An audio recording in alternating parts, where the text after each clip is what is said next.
खुशामदीद और सुबह बखैर। अब मैं आपकी मुलाकात कराऊंगी अपनी आज की मेहमान से, और मेरी आज की मेहमान एक शख्सियत में बहुत सारे लोग हैं। वो एक फिक्शन निगार हैं, वो एक नॉवल निगार हैं, अफसाना निगार हैं, शायरा हैं, एक पॉलिटिशियन हैं, एक ऐसी मजहबी सियासतदान जो कि जब ऐवान पे खड़े होकर अपने ख्यालात का इजहार करती हैं तो उसमें अदब की चाशनी भी होती है, उसमें तंज के नश्तर भी होते हैं और बरजस्तगी भी होती है। मुस्लिम लीग काफ से ताल्लुक, मेंबर नेशनल असेंबली। जितना अच्छी तरह से इन्होंने इंसानी नफ्सियात को समझा है, जिस तरह से इन्होंने कैरेक्टराइज किया है अपने अफसानों को, जिस तरह से उसमें इन्होंने उन मौज़ूआत को डाला है जो हमारी ज़िंदगी की, हमारी आजकल के माशरे की, हर दौर के जो हमारे मसाइल हैं उसकी निशानदेही करते हैं, उतना बहुत कम ही किसी और ने किया होगा। और यही वजह है कि हर दौर में इनके लिखे गए नावल और अफसाने जो हैं वो बहुत सराहे जाते हैं और पसंद किए जाते हैं। मेरे साथ हैं बुशरा रहमान साहिबा। अस्सलाम वालेकुम। बुशरा आपा कैसी हैं? ठीक हूँ, अल्लाह का शुक्र है। मेरा दिल चाहता है मैं हर रोज़ आपको बुलाया करूँ और हर रोज़ आपसे गपशप पर मुलाकात हो। वैसे इतना तुम्हारा हौसला नहीं है, कभी कभी ही ठीक है। अच्छा हाँ। आज फिर चैलेंज, इसको हम देखते हैं। करो चैलेंज तुम। आज हमने आपसे बातें भी इसी तरह की करनी है जिसमें मुझे पता आपने मुझे बड़ा झाड़ना झपटना है, हाँ, लेकिन ये कि और बहुत सारी खवातीन जो सुनी, हम आज से आपसे जानेंगे मुझे ना कि एक अच्छी खातून जिंदगी गुजारने के गुर, अच्छे रिश्ते निभाने का सलीका तरीका, वो क्या चीज़ें हैं जो करनी है, जो क्या चीज़ें जो नहीं करनी, वो सब हम आपसे जानने की कोशिश करेंगे। आपके साथ इस वक्त तशरीफ रखते हैं डॉक्टर सदाकत, विलिंग वेज के CEO हैं और एक्सपर्ट हैं, एडिक्शन साइकेट्रिस्ट हैं और इसके साथ साथ फैमिली काउंसलिंग में खास महारत और तजर्बा रखते हैं। अस्सलाम वालेकुम। कैसे हैं डॉक्टर साहब आप? अब आप होशियार रहिएगा, मुशाफा ने आपको बता दिया है कि इन्होंने अब आपको ठीक ठाक, अब एक नहीं आपके साथ दो खवातीन है जो आप बातें करते हैं, फिर वो उनको जरा सोच समझ के मैं बताइएगा। नहीं तो तुमने शुरू में ही मुझसे लोगों को डराना शुरू कर दिया है। अच्छा, ना डराऊं? अब तुम चाहती हो कि मर्दों से मुझे अच्छी खासी झाड़ मिले। नहीं, वैसे डॉक्टर साहब को भी आज तक नहीं पड़ी। नहीं, ऐसी तो बात नहीं। मैं तो बड़ा एहतराम करता हूँ आपका, और आपके नावल पढ़ता रहा हूँ, आपके अफसाने पढ़ता रहा हूँ, और आपकी सारी ज़िंदगी चूँकि पब्लिक लाइफ है तो आप बहुत लाइमलाइट में रही हैं, तो हमारे नज़र में तो आपकी बहुत इज्जत। अच्छा, जैसे बुशरा आपा ने लिखी हैं और जिस तरह से इन्होंने नफ्सियात को हैंडल किया है और समझा है, मर्द की नफ्सियात, औरत की, रिश्तों की गहराई, उनकी पेचीदगी, एज साइकेट्रिस्ट आप कैसे देखते हैं उन तमाम चीज़ों को इनकी फिक्शन में? ऐसी खवातीन तो मिसाली खवातीन होती हैं ना, जो हर तरह से अपनी ज़िम्मेदारियाँ भी निभाती हैं और मसाइल को भी हल करती हैं, प्रॉब्लम सॉल्विंग में दूसरे लोगों की भी मदद करती हैं। सही। तो मतलब ये रोज़ रोज़ तो ऐसी खवातीन पैदा नहीं होती। बिल्कुल सही। देख लें उन्होंने मुझे पहले ही चुप करा दिया है। कभी तेरे जैसी रोज़ रोज़ पैदा नहीं होती, इसलिए बंदा बन के चुप करके बैठी रहती। ये वैसे खवातीन के लिए हमेशा से बड़ा अच्छा एक वो तरीका है खवातीन, लेकिन मुसीबत यह है कि मैंने चुप करके नहीं बैठना। बोलना तो है ना मैंने, बिल्कुल सही, और लिखना भी है मैंने, बिल्कुल। तो मैं इनकी ममनून हूँ कि इन्होंने मेरे नावल पढ़े हैं और मेरी इस वक्त हौसला अफजाई कर रहे हैं कि अच्छे पढ़ते हैं। असल में हम सब लोग सीखने के प्रोसीजर में ही होते हैं। कल मैंने एक बड़ी अच्छी किताब पढ़ी, उसमें बड़ा प्यारा फिक्रा लिखा हुआ था कि सारी ज़िंदगी इंसान सीखता रहता है। जिस फील्ड में जाता है, जिस गली से गुजरता है, जिस मोहल्ले में जिस शख्स से मिलता है, उससे सीखता है। सही। लेकिन जब वो बिल्कुल समझता है कि मैंने बहुत सीख लिया, तो उसके चल चलाओ का वक्त आ जाए। बिल्कुल। तब वो यहीं पे छोड़ के सारा इल्म आगे चल पड़ता है कुछ और सीखने के लिए। तो फिर ये है कि हम सीखने के लिए आए हैं और हमें सिखा के चले जाना चाहिए। अरे वाह, जबरदस्त। अच्छा बुशरा आप बताइएगा, ये जो एक जिंदगी का मरहला होता है, वैसे तो आप कहेंगी वालिदैन ये देखते हैं, जोड़ते हैं रिश्ते। आजकल मखलूत निज़ाम तालीम, मुआशरा, सो लड़कियां भी बड़ी हद तक बेबाक है। मैं आपका पढ़ रही थी कि लड़कियां भी बड़ी हद तक कसूरवार हैं। बड़ी हद तक नहीं, जैसे ये बॉयफ्रेंड कहती हैं, वो बॉयफ्रेंड इनको रखेल कहता है। सो मैं आपके जुमले पे बड़ा हो गई थी, यार क्या ओपन आपने यार जबरदस्त बात की। हमारे यहाँ नहीं बताते इस तरह से, ये जो बॉयफ्रेंड गर्लफ्रेंड, मेरा दोस्त जो हद से गुजरती हैं। जब लड़की हद से, एक हद है ना रिलेशनशिप में, लड़की और लड़के, ये मैं मियाँ बीवी की बात नहीं कर रही, बिल्कुल मोहब्बत के ज़माने की बात कर रही हूँ। ये मगरब वाली मोहब्बत नहीं है। हमारे यहाँ इश्क व मोहब्बत में एक हद बंदी है। सही। जब लड़कियाँ उसको इश्क व मोहब्बत कह के उस हद बंदी को क्रॉस करती हैं, तो लड़के के दिल में उनकी इज्जत नहीं होती, वो उनको रखेल ही समझता है अपनी। बिल्कुल सही। और ये कॉन्सेप्ट जो है लड़कियों का बड़ा क्लियर होना ज़रूरी है। तो वो मेरे पास बहुत से ख़त आते हैं, प्रॉब्लम्स आते हैं, लोग फ़ोन करके, फिर लड़कियां रो रही होती हैं बैठी हुई कि वो तो कहता था कि तेरी मेरी। अच्छा, फिर एक बात और है डॉक्टर साहब कहते हैं। जी डॉक्टर साहब जी। तो वो एक और बात है कि वो कहती हैं कि सबसे बड़ा मजहब मोहब्बत है। मैं इसको नहीं मानती। आप सही नहीं मानती? सबसे बड़ा मजहब ही है। बिल्कुल सही। ये ठीक है कि आदमी, औरतें मर्द एक दूसरे से मजहब तब्दील करके शादियाँ कर लेते हैं, लेकिन शादी का जब जादू टूटता है तो उसका खुदा अलग हो जाता है, उसका खुदा अलग हो जाता है, तो लड़ाइयाँ। तो इसलिए मोहब्बत सबसे बड़ा मजहब नहीं है। ठीक। मोहब्बत एक यकीन ज़रूर है जिसके ऊपर आदमी ज़िंदगी गुजारता है। ठीक। लेकिन आदमी रहना अपने मजहब पे चाहता है और मरना भी अपने मजहब पे चाहता है। ठीक है। ठीक है। तो वो लड़कियाँ मुझे कहती हैं कि जी उस वक्त तो इसने कस्में खाई कि बस इसके बाद अल्लाह के सामने मैंने कह दिया तू मेरी बीवी है, मैं तेरा शौहर हूँ। तो आजकल ऐसी फिल्में देख के जिनके बारे में मैं कहती रहती हूँ, गौर अफशानी करती हूँ, अभी भी कीजिए दौरान, अभी भी कीजिए ना। मुझे कमाल लगी कि कतरीना हमें वो साबन बेचती हैं, कोई हमें अक्षय और सोनाक्षी हमें चाय बेचते हैं। अब अक्षय हमसे पूछता है, ये पाकिस्तानियों से कहता है कि सोनाक्षी को फोन करके बताओ कि ये चाय कैसी है। हमें जिंदगी में और कोई काम नहीं है, हम उसको फोन करके बताते फिरे। और लेकिन आप यकीन करें कि पाकिस्तानी कौम के पास वाकई कोई काम नहीं है, वो फोन करके बताते भी हैं। तो फिर ये है कि हम सूंघते फिरें कि कतरीना जैसी खुशबू कहाँ से आती है। यानी ये तो मर्द हजरात से पूछना चाहिए कि वो खुशबू सूंघ के औरत की शनाख्त करते हैं और उससे मोहब्बत करते हैं, क्योंकि घर में तो भाई ये चलता नहीं है। बिल्कुल। घर में तो किचन चलता है या असूल और ज़वाबत चलते हैं। बिल्कुल। कि उसने शौहर की इज्जत की है कि नहीं की है, उसका काम किया है कि नहीं किया है। बिल्कुल। मगर अब लड़कियां ये कहने लगी हैं, वाई मी, मैं क्यों करूं, वो क्यों ना करे।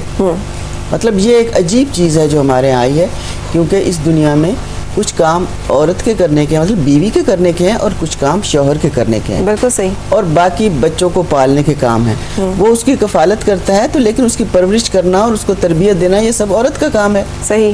कम से कम हमारे मुआशरे में औरत का ही काम है। नहीं, हर मुआशरे में है भाई। मैं आपको बता दूं, आप पता नहीं मगरब को क्या समझते हैं। हमने वहाँ जाके देखा है, अच्छी माएँ वहाँ भी हैं और उनके भी यही असूल है कि अपने बच्चों को अपनी माँ के सिवा।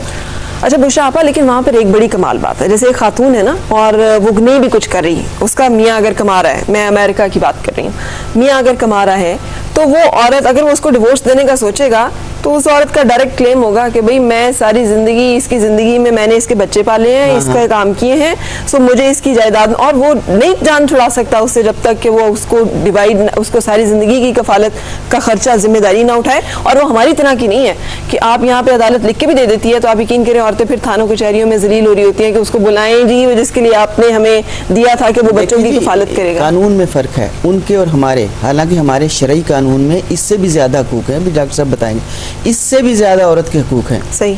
लेकिन मिलते नहीं है। इम्प्लीमेंटेशन नहीं है। यहाँ कोई कानून को नहीं मानता। मैंने हमेशा कहा, पिछले दिनों में मुल्क से बाहर गई हुई थी तो कुछ नौजवान आए मेरे साथ बहस कर रहे थे कि पाकिस्तान का सबसे बड़ा मसला क्या है।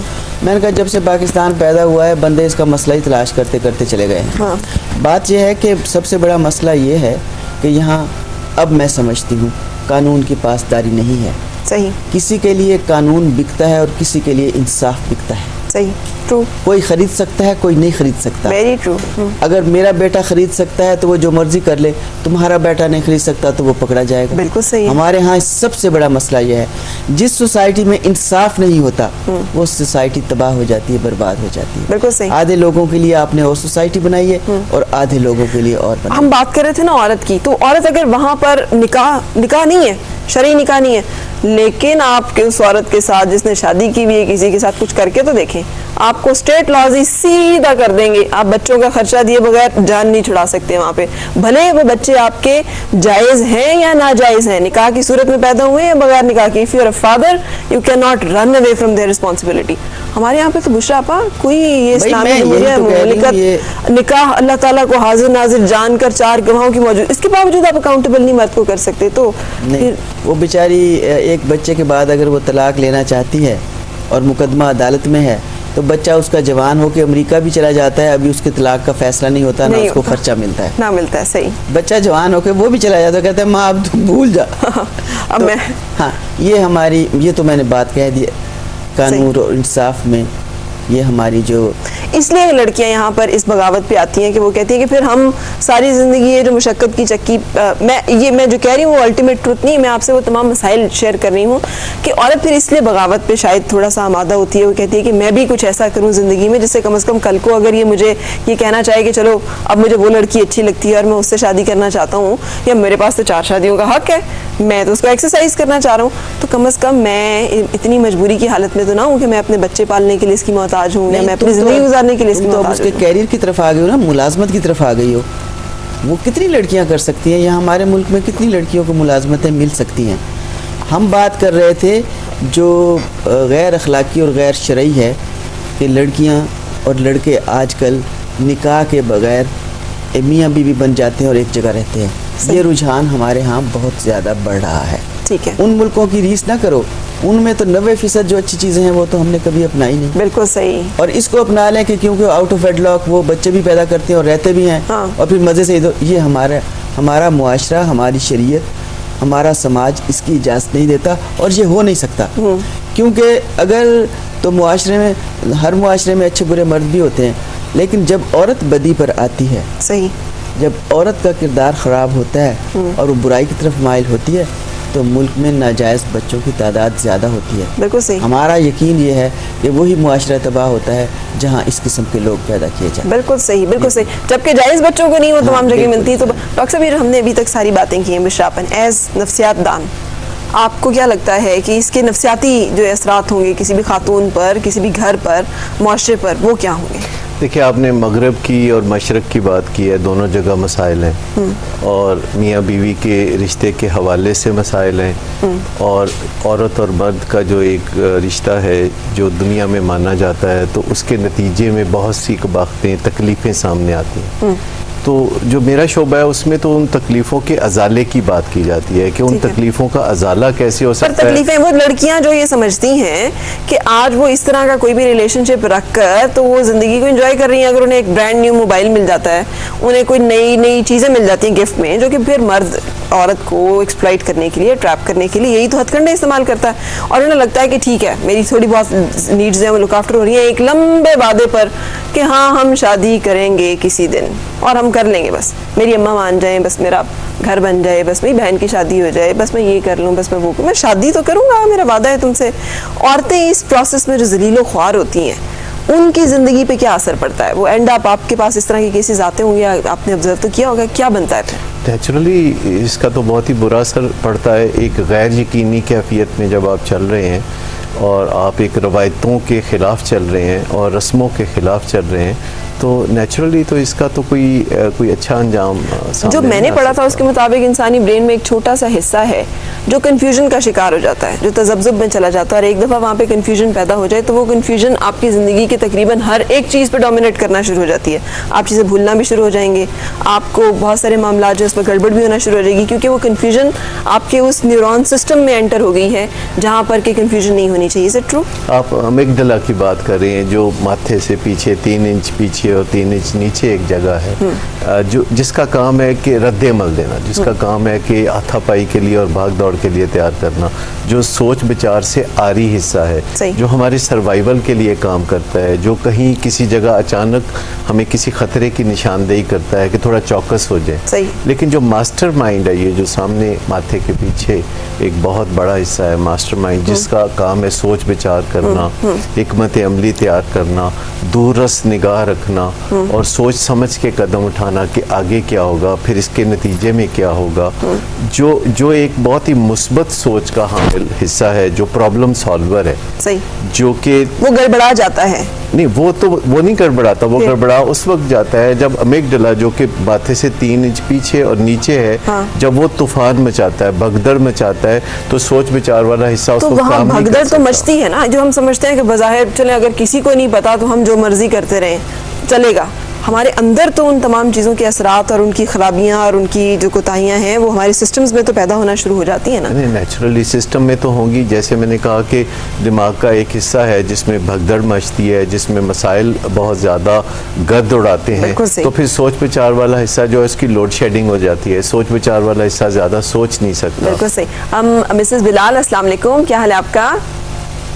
आप कैसी हैं? मैं बिल्कुल ठीक हूँ, थोड़ा सा ऊंचा बोलिएगा। आप कैसी हैं? ठीक ठाक है? मैं बिल्कुल, अल्लाह का शुक्र। अच्छा, मेरा सवाल ये है, बुशरा आपा से भी पूछिए कि अगर ये चीज़ें हम लोगों को पता है, ये सब चीज़ें हमारे माशरे के लिए बुरी हैं, तो हमारा मीडिया, हमारे राइटर्स, हमारे अदीब ये इन चीज़ों को क्यों इतना प्रमोट करते हैं?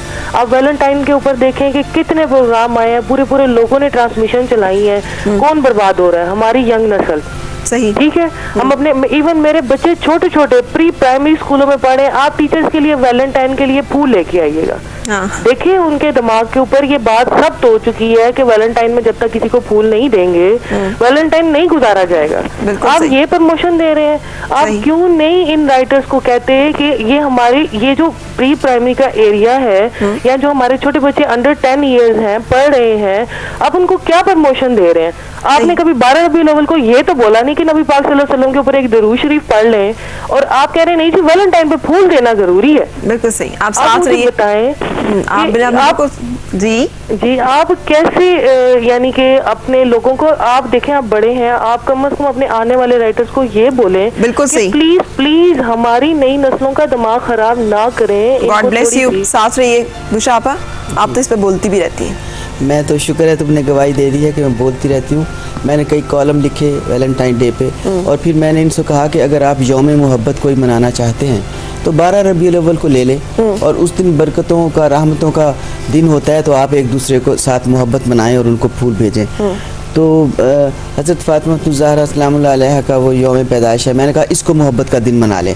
मैंने ये ऐसी बहुत सी तजावीज़ हमेशा दी, असेंबली में भी दी कि आप इनका, लेकिन ये देखें इसमें राइटर्स का इतना कसूर नहीं है जितना मीडिया का कसूर है। ठीक है, आजकल इतना ज़्यादा मीडिया हो गया है, और मीडिया का असर माँ बाप के असर से ज़्यादा है, क्योंकि बच्चे जो हैं वो टेलीविज़न को माँ समझते हैं और इंटरनेट को बाप समझते हैं। बच्चे तो माँ बाप को भी कुछ नहीं समझते, तो घर के माहौल में भी कुछ तब्दीली लाने की ज़रूरत है।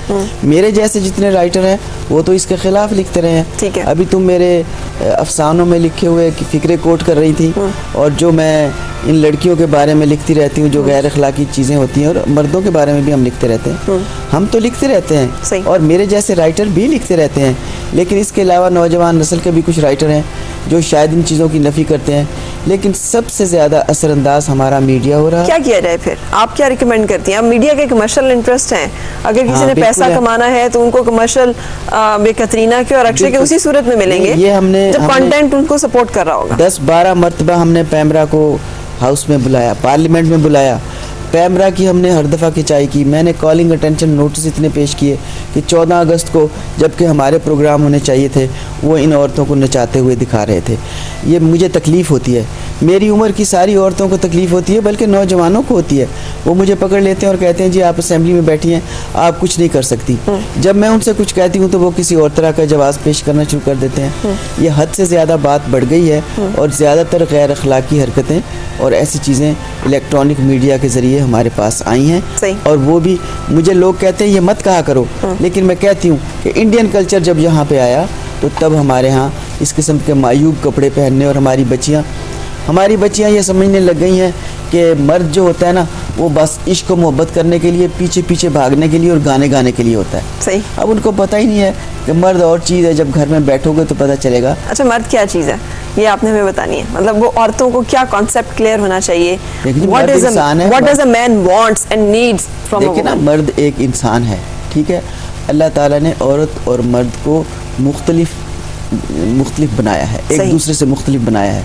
उनकी ख्वाहिशें एक जैसी हो सकती हैं, लेकिन उनकी ज़रूरतें एक जैसी नहीं होती। तो दो चीज़ें हैं जो अल्लाह ताला ने बना के दुनिया में भेजी हैं इस दुनिया को आगे बढ़ाने के लिए। लड़कियां कहती हैं वो मेरे जैसा क्यों नहीं है। भाई वो तो सारे का सारा तेरे जैसा नहीं है, वो उसकी फितरत कैसे तेरे जैसी हो सकती है। मर्द कहता है ये मेरी तरह क्यों नहीं सोचती। भाई वो क्यों सोचे तेरी तरह, क्योंकि उसको तो और तरह बना के भेजा गया है। तो ज़रूरत इस उम्र की होती है कि बच्चियां और बच्चे पहले तो घर से सीखते हैं कि माँ बाप ने उनको क्या सिखाया या उनकी ज़िंदगी से उन्होंने क्या सीखा। अगर वो दोनों लड़ते रहें और बाप ये कहता रहे कि तेरे साथ तो मेरी किस्मत फूट गई, तेरे साथ तो मैं कभी खुश नहीं हुआ, एक मनहूस औरत तो मेरी ज़िंदगी में आ गई थी, सारा कुछ तो ये कर गई वो, और वो कहती रहे मैं ही हूँ जो तेरे साथ गुजारा कर रही हूँ, कोई और होती तो दूसरे दिन चली जाती। तकरीबन हर मियाँ बीवी को अपने घर में ये डायलॉग बोलने पड़ते हैं, बदल बदल के कहने पड़ते हैं, वो कहते रहते हैं। तो मेरा अपना ये ख्याल है कि अब हम यहाँ से शुरू करें कि जब बच्चे पैदा हो जाते हैं ना तो हम समझते हैं कि अभी बच्ची है, अभी बच्चा है, लेकिन मेरा ये ख्याल है कि 1 साल की उम्र से बच्चा और बच्ची सीखना शुरू कर देते हैं। ये सिर्फ आपका ख्याल है कि वो 10-12 साल में तो उनकी उम्र निकल जाती है, इसमें कुछ नहीं सीखते। मैं जापान में गई तो उन्होंने कहा कि मैंने प्राइमरी स्कूल में जाके मैंने पूछा बच्चों की उम्र क्या है, छोटे छोटे प्यारे प्यारे बच्चे, तो वो उसकी उम्र बताएं 5 साल 6 साल। तो मैंने कहा ये लगता नहीं। उसने कहा जी हम तो उम्र वहाँ से गिनते हैं जब बच्चा माँ के पेट में होता है। जब ये पैदा होता है तो 9 महीने का या 9 महीने 2 हफ्ते का होता है, वीक्स के साथ हम इसको गिनते हैं। ये तो उसी दिन ही इंसान बनना शुरू हो जाता है और इसके ऊपर चीज़ें असर होना शुरू हो जाती हैं। बिल्कुल। और हम क्या कहते हैं, 10-15 साल की लड़की हो जाती है और हम कहते हैं अभी बच्ची है, बड़ी होएगी तो समझ जाएगी, बड़ी होगी तो कब कितना बड़ा होना है। बच्चे और बच्चियां बचपन से समझ रहे हैं। अब आपने, माँ बाप ने क्या एहतियात करनी है जो हमारे वालिदैन ने की, कि हमारे साथ कौन सी बात नहीं करनी, कौन सी हरकत नहीं करनी, कौन सी गाली नहीं देनी। ठीक है, लेकिन जो मैं कॉलर के सवाल की तरफ आती हूँ, मीडिया तो सब कुछ उन्हें बता रहा है, दुनिया और माशरा उन्हें सब कुछ बता रहा है। वो अपनी कॉलेजेस में, स्कूल्स में जा रही हैं लड़कियां या लड़के, वहाँ उन्हें सब कुछ सुनने को देखने को मिल रहा है। बच्चे स्कूल से आते हैं वापस तो वो गाने गा रहे होते हैं जो उन्होंने घर में मेरे नहीं देखे होते। तो मैंने कहा कहाँ से? तो उन्होंने कहा मेरे फ्रेंड ने बताया, और फिर वो नेट से वो गाने डाउनलोड करके सुनते हैं। हम ना भी दिखाएं तो अब इन चीज़ों का क्या हल होगा? फिर कैसे? अब हम इस पर बात कर रहे हैं, लेकिन एक ब्रेक ले लें। मुशाफा, आपको पता है ब्रेक तो हमारे लिए बड़ी जरूरी है। ब्रेक तो आप कर ही देती है, अच्छी खासी बात को ब्रेक कर देती है। तो बस क्या करें, ब्रेक के लिए रुकेंगे और उसके बाद आपसे मुलाकात।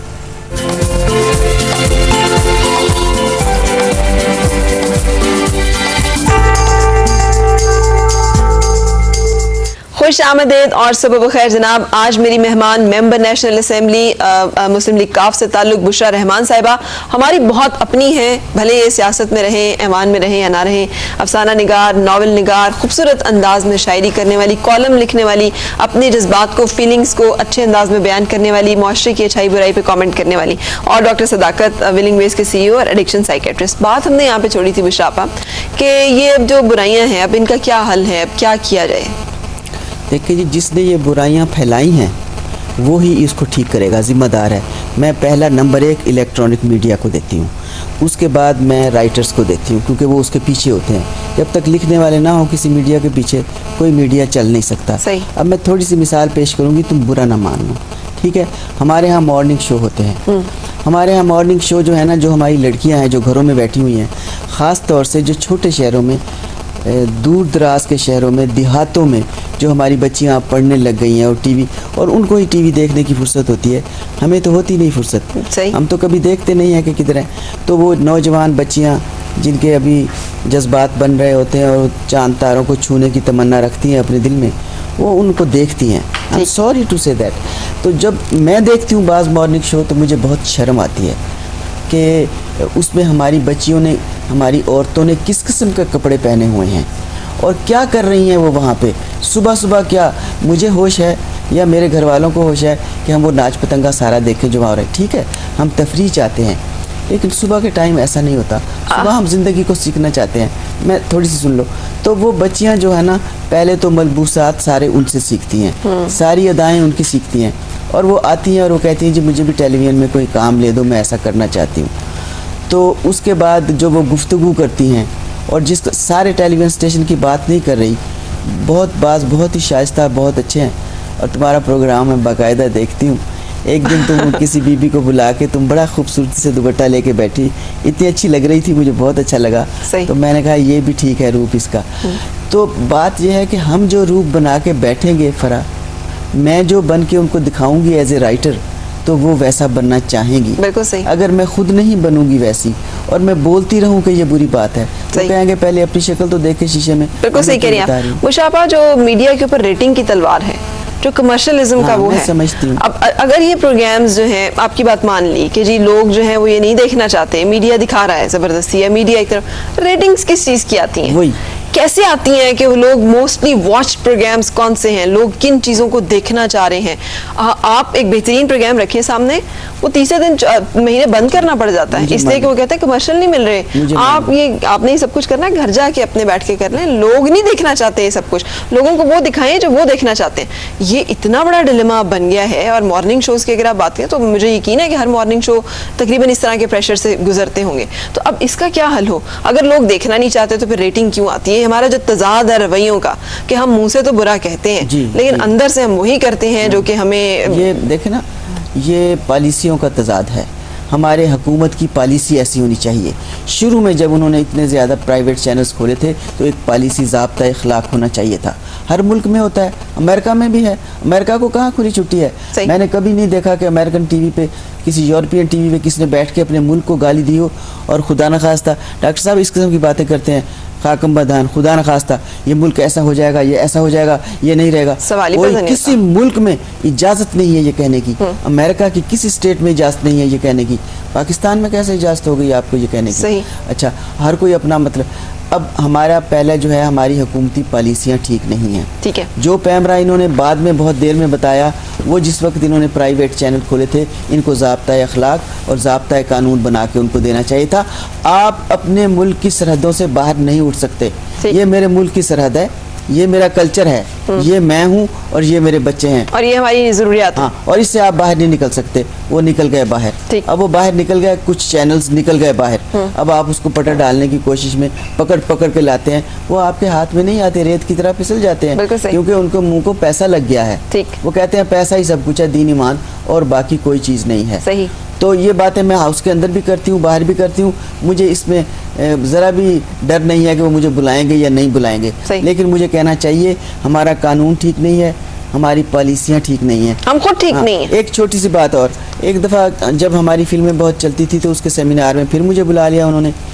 तो उन्होंने कहा, मैं ये कह रही थी कि फिल्में ये करती हैं, तो एक आदमी ने कहा हम जी अखलाक संवारने के लिए, हम मुआशरा बनाने के लिए फिल्में नहीं बनाते, हम अखलाकियात के लिए फिल्में नहीं बनाते, हम तफरीह के लिए फिल्में बनाते हैं। मैंने कहा सुनिए साहब, अगर आप मुआशरा संवार, अपनी बहन के लिए और होगा, और अपनी बेटी के लिए और होगा, और सहेली के लिए और होगा। अगर मैं औरत हूँ तो इसी तरह मेरा अपनी बहू के लिए रवैया और होगा, दामाद के लिए और होगा। अगर मतलब ये डिफरेंट चीज़ें जो कि हमारी उसमें। डॉक्टर साहब आप कैसे कंक्लूड करेंगे? क्या हमें आप कोई हल देंगे, कोई तजवीज़ देंगे?